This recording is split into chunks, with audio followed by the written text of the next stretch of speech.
Okay, so I'm going to put in some more supplemental material here at this point in our recording, in our production. So we're going to talk a little bit today about time banking. So you've heard me say at the top of every single conversation we've had so far about logging hours in the karmic margin call project time bank. So I just want to talk a little bit about time banking and then go into today's material, which again is more on the technical side. But I also want to stress that please just stay with me. If it does not make sense, you don't have to understand this to make it work for you. Again, I'm just emphasizing that this material is for those who kind of speak the language of finances and economics, and really just kind of continuing to build credibility that there is a correlation between the way we spend our time together and how that changes the infrastructure of our financial system. So time banking is really just an exchange using time as a currency, an exchange of my hour. I'm going to serve you with my hour, and what I do is I receive an hour in return. So if I walk your dog for an hour, or that's the common example we often talk about in time banking. If I walk your dog and I'm taking care of your dog for an hour or so, then I collect an hour from you that I can use, to receive another service. And that service can be anything from a yoga class to, I mean, it's really anything. It's really negotiable between the individuals. So the Karmic Margin Call project is an Our World time bank, and that's Our World spelled with an H, HOURWORLD, not E, .org. So that is one kind of a co-op of time banks. Another one that I've worked with is timebanks.org, which was founded by Edgar Kahn. And I would encourage anyone who needs more of an experiential learning, to look into those two resources, to kind of understand, why time banking, first of all, why it's confusing because we're so used to working under a monetary currency system. Um, but um, but yeah, it's really about banking hours to receive services. It's kind of like bartering. And what I'm going to do today is I'm going to continue to put together the time aspect with the financial aspect, to help kind of create more of an understanding about how, when you factor in time, everybody's time and effort, it really changes everything. It changes the entire landscape. So one of the challenges we've seen in time banking is that, if somebody is a surgeon, Randy talked about this a couple of conversations ago. If someone is a surgeon who's making, a couple $1 million, their time is universally accepted as being more valuable, than the entrepreneur who's trying to sell, whipped cream or something. So there's these assumptions that go in to those kinds of one-on-one negotiations. So the reason why I start with living library culture is to first start to talk about, first have the conversations to develop trust so that we begin to create more collaboration.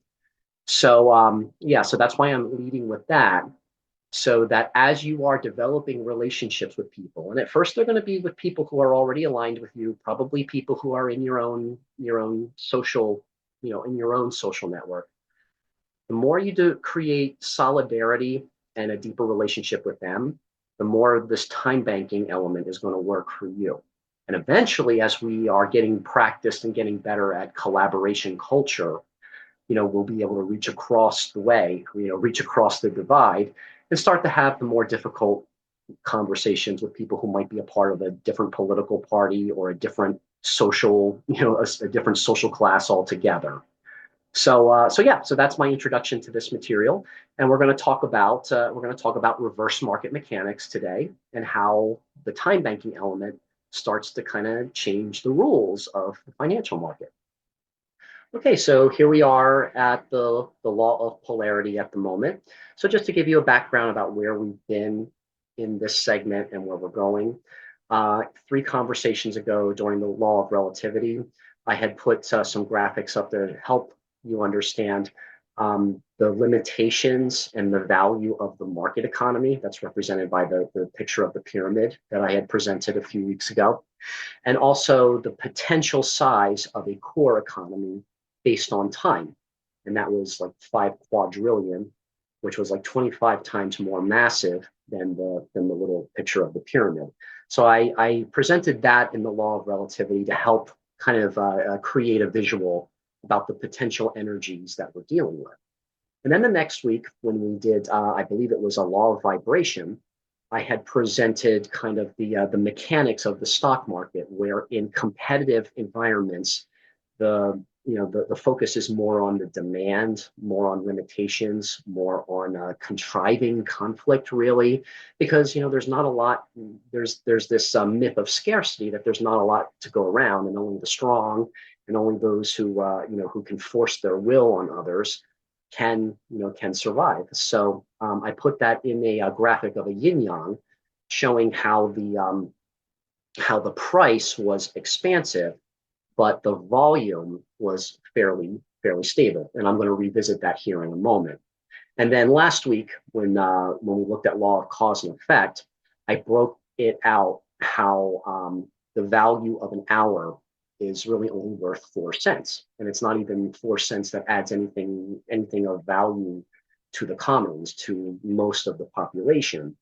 So when we look at the element of time, it appears, and the reason why I believe there's so much conflict and unrest is that it takes 25 hours of the commons time, of one person in the commons. It takes 25 hours of their life just to give $1 US its value. So I broke that all out last week and went through the numbers. So today I'm going to start to introduce how to get in the middle of that, how to leverage time banking as well to kind of get in the middle of that, so that we start to change, really the entire organism of the financial market, and to be less extractive and more regenerative.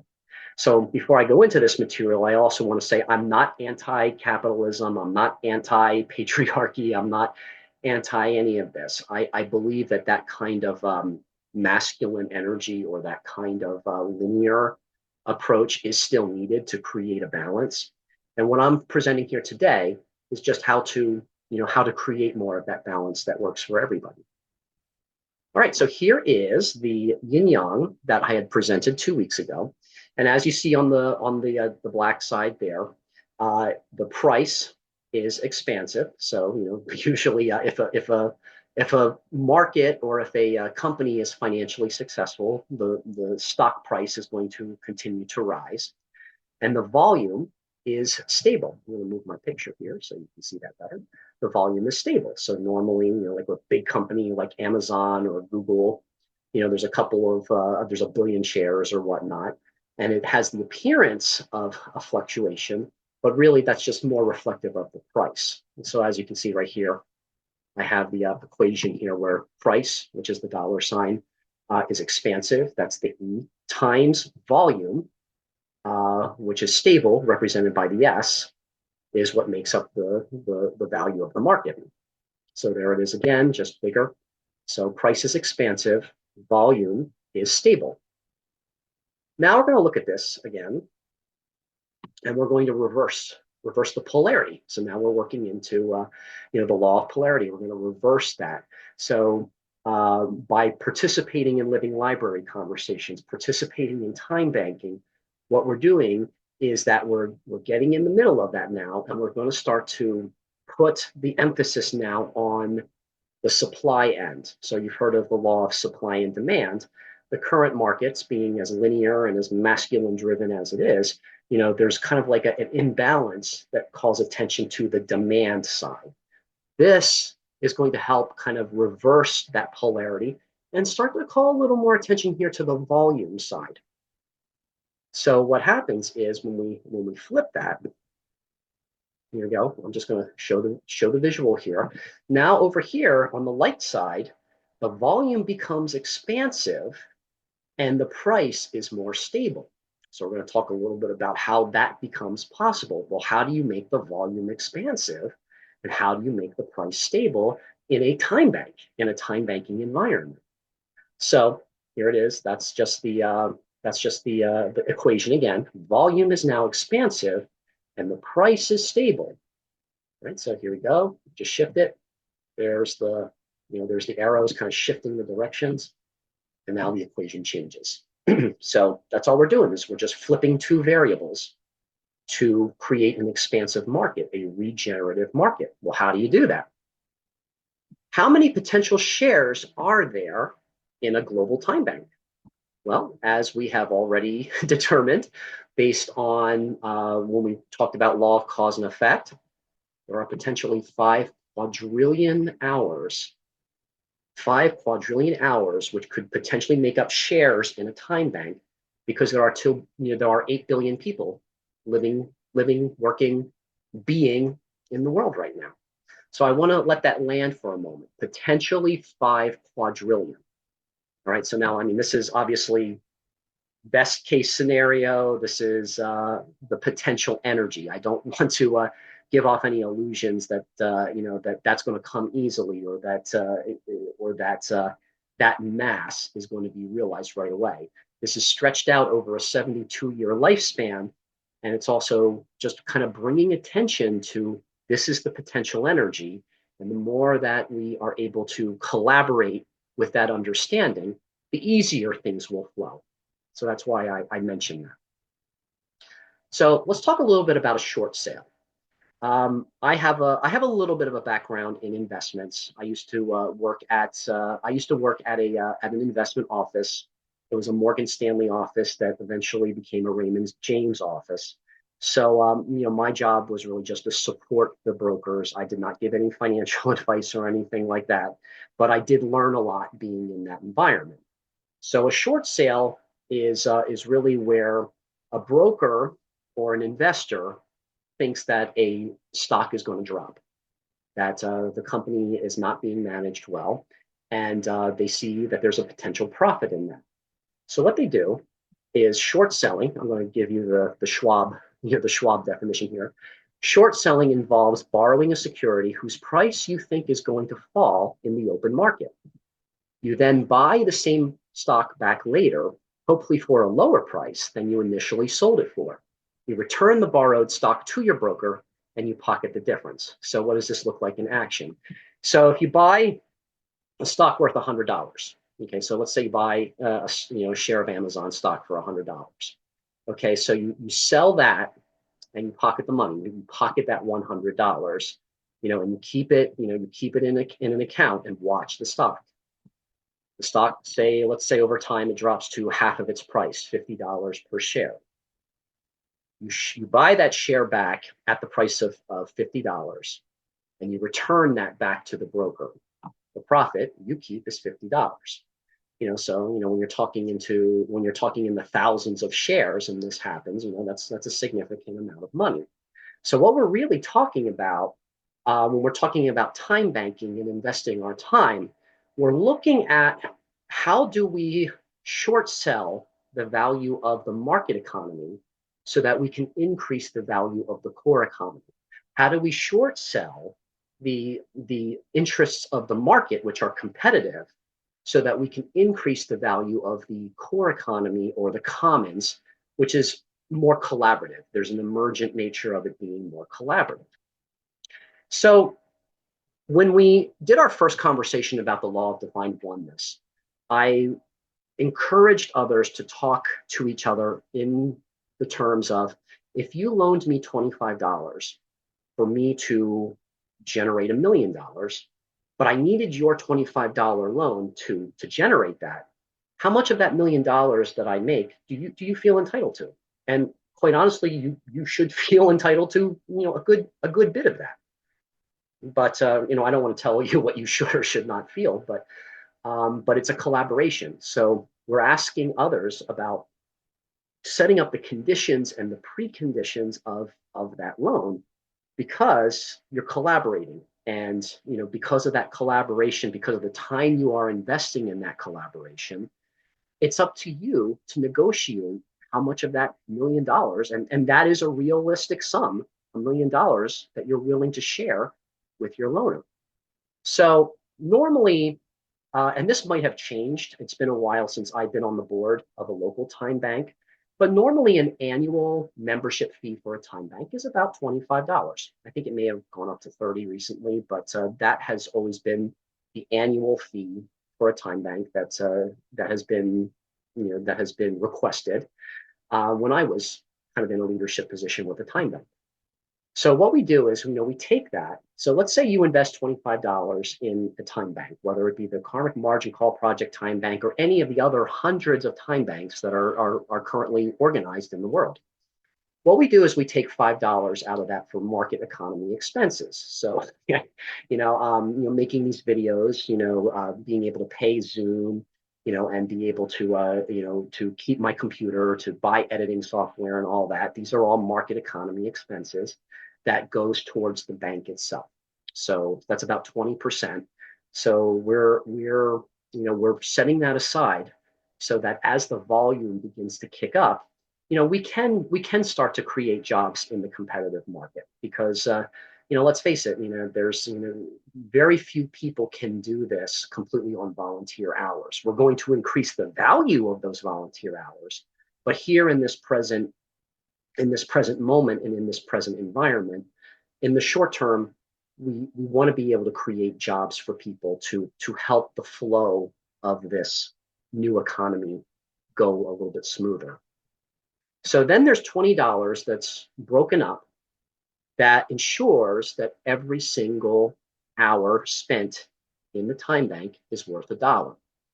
Okay, so what you do is what that is that $1 is invested in you, and the other 19 is invested in other people who are already in the time bank, who have already participated in the time bank, whether it be through living library conversations or direct time bank exchanges. So really, the neat way I kind of look at this is that when you have developed a relationship with somebody and they trust you, what you're doing is you're investing that $1 in them so that they can earn the compounded interest of $1 compounded 20 times. So when you think back to the ancestral math and you go back 20 generations, $1 compounded 20 times is $1,048,576, and that is for everybody. That is for everybody because there is no hierarchy. It's not like it's a pyramid where things are trickling down. It's more like a cellular organism that's dividing and up and up and up and making a whole new organism, that's completely, that really plays by different rules. So you are investing that $1 both in yourself so that you can receive that $1 compounded 20 times, which is yours. And I say that that's your stewardship account, your stewardship fund, because we're not competing. We're not competing to make profit. Most of the people that I'm attracted to or who are attracted to my work are protecting something, are preserving something. So that money is for protecting and stewarding something that you feel is worth protecting in this world. So that $1, you get the double benefit of being a part of that economy sharing plan, and you're also helping out someone else who you've developed trust in. So back to the short sale. I want to put this. I put this here to kind of give perspective. So let's say Jeff Bezos makes $1 billion next year. Okay, so you divide that up by the 8,760 hours that everybody has, that of life in a year. That comes out to about $114,155 an hour. Okay, you go to Joe Millionaire, who makes $1 million in the next year. You divide that up by the same amount. It's about $114 an hour. So you divide that up, and you get the average of the billionaire and the millionaire. That's about $57,000 an hour. Now that's the amount we're going to start to short sell, the short sell. Okay, so again, I just put this up here to kind of give perspective because the Joe Schmo who is a part of the Commons, even though they're involved in a game where it looks like they might make a minimum wage, or they might make a living, or they might even be considered middle class.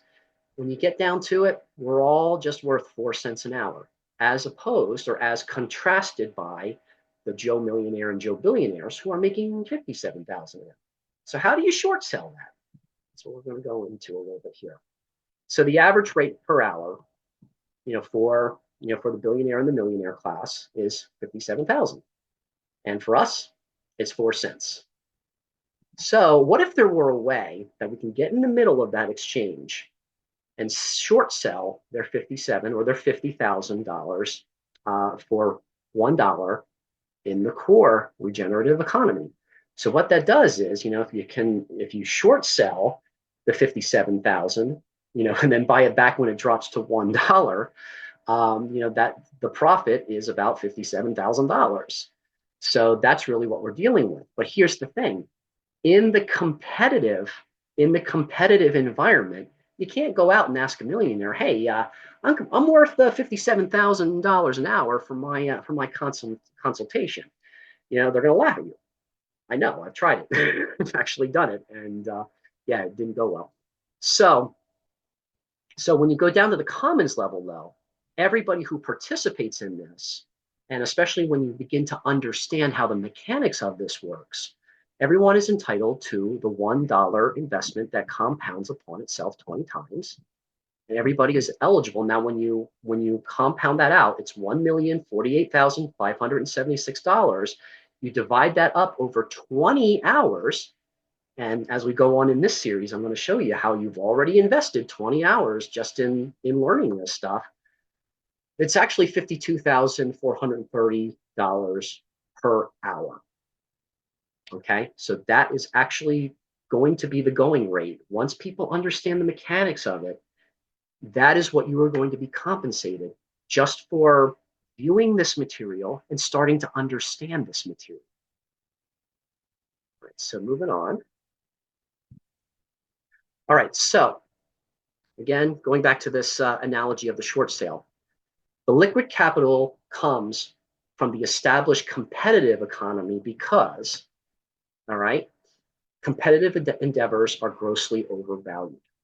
All right, and the reason why they're overvalued is now we can see that our time is only worth 4 cents an hour that we're kind of just giving away. We're giving away our lives. I call it psychological slavery. That might be a little heavy-handed for a lot of people watching this, but that has been my experience from talking with other people who are struggling in this economy. When we start to shift that and participate in the time bank, collaborative endeavors are seen as vastly overvalued. And as we go on in the next couple of weeks here, I'm going to demonstrate how we come into collaborative environments and we start to understand how to change that hour from a 4-cent liability to a $1 overflow, a $1, for lack of a better word, profit. Although I don't like to use that word because this is not a competitive economy. So we now know that the commons is valued at 4 cents an hour. What if we short sold that millionaire, billionaire, $57,000 an hour at a rate of $1.04? So we can't go to the macro level and go to the billionaire and say, hire me for my services for $50,000 an hour. No, we're going to go to the commons and say, hey, this is a time bank and it's running on a little bit different mechanics. And those mechanics are not easily understood, but the more time you invest in it, the more you can understand it. So what we're going to do is, in that $25 annual membership, $1.04 of that is going to be invested in the collaborative economy. And we're kind of taking that out of the competitive economy. So we're short selling the competitive economy's value at $1.04 an hour. Okay, so I'll make it just a little bit of a side note here. What I really would like to emphasize is that to invest in the karmic margin call project time bank, which I seek to help other time banks understand this model, you can invest whatever you want whenever you can. Okay, and that's negotiable, with your partners in your relationship. Okay, but as you are able to contribute financially to it, where this is going is it's helping to invest $1 into everybody's, into everybody's interests. We collect the compounded interest, leveraging our time as an asset, and watch the core economy start to become equal to the market economy. That's going to take a long time at first, but as things start to compound, 2 becomes 4, 4 becomes 8, 8 becomes 16. And when you start getting into the millions, becomes 2 millions, and then into 4 millions, it's going to go a lot faster. But this is kind of like the critical mass right now, where this information, this is why I don't sell this information, or I'm not even saying I'm a business owner or have any proprietary interests. I benefit and my partners benefit in having you receive this information and start to understand it.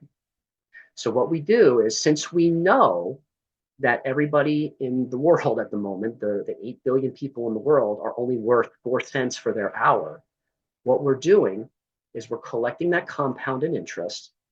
And, as it reaches to $1 million return, and that's where it ends, so there is a death to that. It does not go beyond that at the moment. What we do is that what we've really successfully done is short sold the market economy's interest at $1.04, and we're buying it back at 4 cents an hour, because that's what we know it's really worth. So that we take that $1 million that we've earned over however long it takes and however long it's going to get for people to participate in these kinds of environments. Now we have money to spend, or how we have money to invest in the market economy, because we have successfully short sold the interests of competitive initiatives. And we are now enjoying the benefits of collaborative. So that's what makes the $1 that compounds upon itself 20 times. That's what makes it possible. And how it becomes possible is not competing with anyone else, not destroying businesses, not taking advantage of weaknesses, but coming together as individuals and starting to deepen the collaboration to uproot root causes of social issues or anything else that we experience in our world.